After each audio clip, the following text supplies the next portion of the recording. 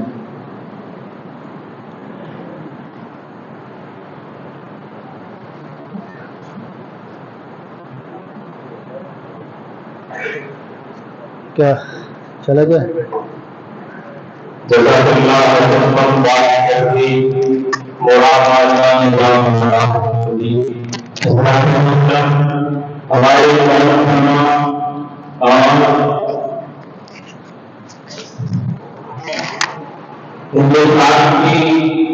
نہایت